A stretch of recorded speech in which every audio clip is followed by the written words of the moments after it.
from our analysis and from our feedback, we found there were 3 areas that they wanted us to focus on. The first one was information. They wanted us better information in terms of the whole pipeline, right from even before secondary, into tertiary and into employment as well. So what were the key touch points all along their journey that we could help the Pasifika learner in terms of making better and informed decisions? Secondly, was probably the key function that we as an organisation could do was like, what can we do to change the way TEOs currently support Pasifika learners? One of the points that Damon raised about the UE transmission rates from Pasifika learners, even those who do get UE and go into this tertiary education system still aren't qualifying in the kind of accelerated rate that we want. So we need to do something about that. But not only in the academic pathways, but also in the foundation pathways and also the vocational pathways as well. And the third focus area, this was what we got from the communities. What the communities said to us is that they have a disaggregated view of the whole system. They don't see where they can really make a point and really make a contribution.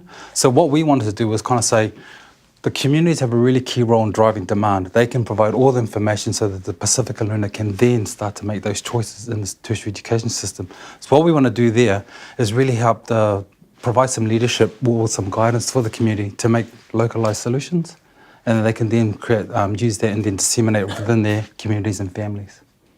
Information. So I'm just going to step back. I always get a little bit nostalgic coming to Auckland. I'm born and raised in South Auckland, so I went to school here in Wānanga, and I was just coming down and I was just remembering my most prized possession was a library card, and it was in Kirkbride Road. It was a library and it was Mangere East, and I thought it was a library. As I get older, it's two prefabs stuck together.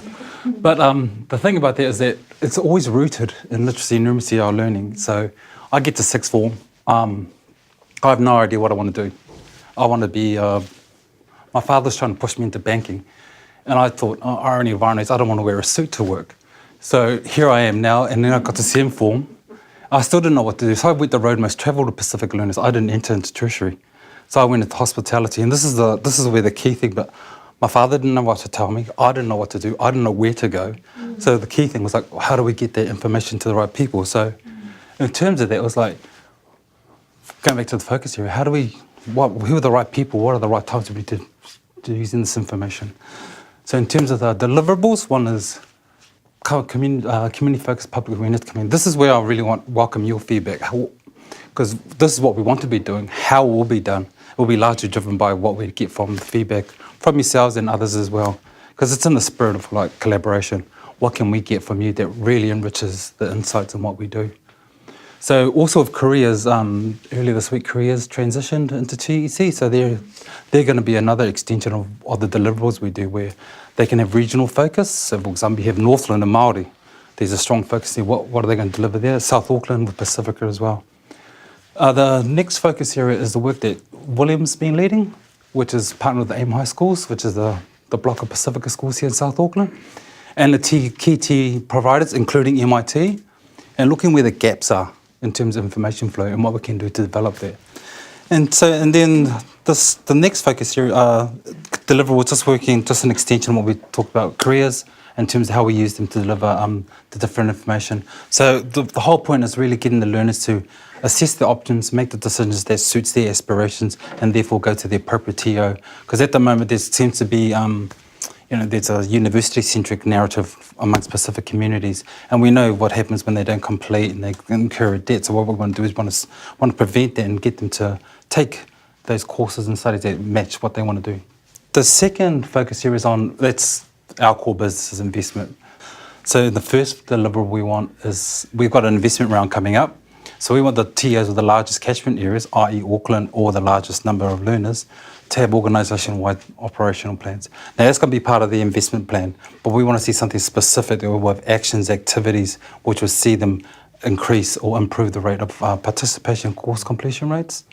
So that's what we want to do. But to assist the TEOs, we're developing tools and templates with it as well. So we have a discussion where it's much more engaged instead of this like being a compliance-driven exercise. We want them to tell us what you're going to do, and then we're going to have to enter into those dialogues with those investment managers. And the second one, where I think is really good, especially now in this space, is evidence-based initiatives, and I've heard a lot today. What we want to do is profilers. We may not be able to fund them, but we want to profile them because then put them on our website. What works? Give us evidence that works. We find that a really effective lever in terms of making shift, because TEOs like to see their work profiled or initiatives profiled. So we just want to see, tell us what works for the foundation learner. All right, so the third focus area is influence. So this is the one that's kind of not as promoted as the other two, but this is what we want to be doing here, is really strengthening the role of community, because they are real powerful voices and they're real powerful influences in terms of the learner. So we want to see how can we access that. The first deliverable is looking at deliver a community-focused collective plan. So we don't know we're still in the process of thinking about how that's going to be done. But what we want to get is echoing what was said earlier. You've got to get the 5 EOs, you've got to get the parents, you have to get the key influencers, you've got to get the public profiles, the public figures in together to think about what's the issue, what do we need to do for this particular area, how can we do that, and how can we get all the resources and help to do that. They're still under development. We'll work a lot with Careers New Zealand there, given their regional focus. And so we're still in the process of kind of seeing how that will be developed. But any ideas, we're welcome, especially in the foundation and literacy space, and also given that you're embedded in the communities as well, given that you're right in with the learners. Next deliverable is very much based on what Stanley's talking about, and what is Bruce? Is it Bruce? Sorry, yeah, we're talking about modes. Community-based information channels, and there was an issue here of I think Kathy raised about doctors in terms of this tool, but one of the things we found is that DHB is a really good information channel for Pasifika families, especially with the health. So I remember growing up and I had to go and translate to the doctor for my mother. So the doctor would diagnose, I would then translate to mother, and I would do that. So that's still prevalent today, but what we want to do is that we want to use those DHBs as our information portal to promote literacy and numeracy, then to promote to their child the next steps in second tertiary pathway. That's just an idea, but that was something that was given to us by the community in terms of better accessing these community channels for that. Any questions?